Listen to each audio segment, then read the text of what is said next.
नाज़रीन, गुज़िश्ता चंद एक एपिसोड्स में हमने बात की जो पाकिस्तान में सैलाबी सूरत हाल रही और किस कदर जानी और माली नुकसान हुआ। हम इस दुआ के साथ आगाज़ करते हैं कि अल्लाह पाक उन सब के लिए आसानी पैदा करे और ख़ास तौर पर हमारे मुल्क कौम पर अपना खसूसी फजल करम करे, रहम वाला मामला करे, ताकि चीज़ें आने वाले वक्त में आसान हों और आने वाले जो साल हैं इंशाअल्लाह ताला जिस तरह ये वाला साल गुजरा ख़ास तौर पर सैलाबी सूरत हाल में आने वाले सालों में ऐसे मामलात ना रहें और हम अपने तौर पर एहतियाती तदाबीर जो हैं वो इस ख़तरे की घंटी जो बज चुकी है, जो एहतियात हमेशा नाज़रीन जो होती है वो हादसे से पहले होती है, हादसे के बाद तो अफसोस ही होता है, लिहाजा हम जो एहतियाती तदाबीर हैं उन पर अमल दरामद कर सकें। आज के प्रोग्राम में बात करेंगे कि सैलाबी सूरत हाल के बाद इस वक्त रियल स्टेट सेक्टर की क्या सूरत हाल है और रियल स्टेट सेक्टर में कोई बेहतरी हम उम्मीद रखें या फिर यहाँ पर भी कोई खामोशी चल रही है। और इसके साथ साथ जो अवाम का सवाल है वो ये है कि जब प्रॉपर्टी बाइंग सेलिंग हम करते हैं, चूँकि फाइनेंशियल ईयर ख़त्म हो रहा है, तो एक बहुत एक चैलेंज दरपेश है कि किस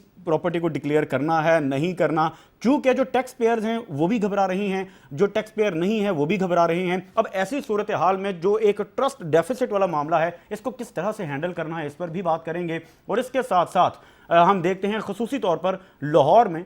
जो वर्टिकल लिविंग की तरफ रुझान आ चुका है, कंस्ट्रक्शन बहुत सारी हो रही है। अब इसमें आइडेंटिफाई करना कि कौन से बिल्डर्स काम कर रहे हैं कौन से बिल्डर्स नहीं कर रहे, क्योंकि इन्वेस्टमेंट जो सरमायाकारी हो रही है वो ओवरसीज़ पाकिस्तानी की बहुत हो रही है। अब उससे पूरे पाकिस्तान का जो इमेज है वो भी बेहतर होता है या ख़राब होता है, इसको किस तरह से मैनेज करना है, इस पर कैसे यूँ कहें कि वेरिफिकेशंस करनी है और क्या जिम्मेदारी है हुकूमत की तो हम बात करते ही हैं, हुकूमतों के साथ साथ हमारे जो कारोबारी तबका है इसकी क्या जिम्मेदारी है, बिजनेस कम्युनिटी की क्या जिम्मेदारी है, रियल स्टेट कम्युनिटी की क्या जिम्मेदारी है, जो बिल्डर्स हैं डेवलपर्स हैं या हमारे रियल्टर्स हैं उनकी क्या जिम्मेदारी है, इस पर आज के प्रोग्राम में बात करेंगे। मुझे प्रोग्राम में ज्वाइन किया है जनाब मियां मुबशर सईद साहब ने, जो कि president all Lahore realtors association है। मियां साहब आपको प्रोग्राम में खुश आमदीद कहते हैं। और इन्हीं के साथ साथ मुझे ज्वाइन किया स्टूडियोज में जुल्करनैन महमूद साहब ने, जो कि रियल स्टेट एनालिस्ट हैं, जबकि कराची से मुझे ज्वाइन किया है जौहर इकबाल साहब ने, जो कि president defence and Clifton real estate association है। जौहर साहब आपको भी प्रोग्राम में खुशामदीद कहते हैं। मियां मुबशर सईद साहब आपकी जानिब आऊँगा। आगाज़ में सबसे पहले तो ये बात कर लेते हैं कि सैलाबी सूरत हाल रही मुल्क में और बड़े अफसोसनाक वाक़यात भी देखने को मिले, और इसके साथ साथ लेकिन हमने ये भी देखा कि मुतहर्रिक होके पाक अफवाज हों, हुकूमत हो, आम आदमी हो, सोसाइटीज़ हों, जो हाउसिंग प्रोजेक्ट्स हैं इनकी जो मैनेजमेंट हो, हर तबके के लोगों ने मिलकर कम से कम यहाँ पर हमें मुत्तहिद नजर आया और काम किया, लोगों के लिए आसानी पैदा करने की कोशिश की। लेकिन हमने इससे सीखा क्या कि आने वाले वक्त में एहतियाती तदाबीर पर अमल हो पाएगा, रियल स्टेट में क्या सूरत हाल है, क्या देख रहे हैं इस वक्त करंटली हालात कैसे हैं?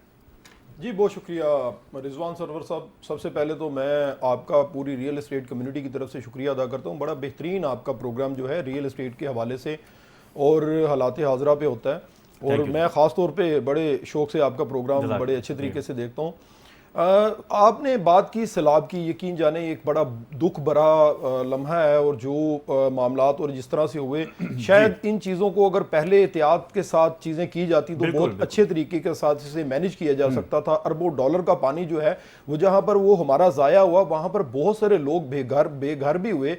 इसे अगर हम देखें रियल एस्टेट के साथ देखें इस पे इसके क्या असरात आए हैं, तो बहुत ज़्यादा रियल एस्टेट में भी इसकी जो है ना प्रॉब्लम्स आई हैं। खास तौर पे जो कंस्ट्रक्शन सेक्टर है रियल एस्टेट के अंदर, उसमें बहुत ज्यादा प्रॉब्लम्स इसमें आई हैं। और आप देखते हैं कि अब हमारी बहुत सारी जगह ऐसी हैं जो हमारी के बेनकाब हो गई हैं बिल्कुल, जहां पर ऐसी सोसाइटीज थी जो दरिया के अंदर बनाई गई थी, वो सोसाइटीज ने जिस तरह से लोगों से फ्रॉड किया और फ्रॉड करने के बाद वहां पर उन्हें एनओसी भी जारी किए गए। बल्कि मैं माजरत के साथ एक चीज कहूंगा कि रीरा का नाम लेके बहुत सारे लोगों ने वो प्रोजेक्ट बनाए और दरिया की जगह के अंदर बनाए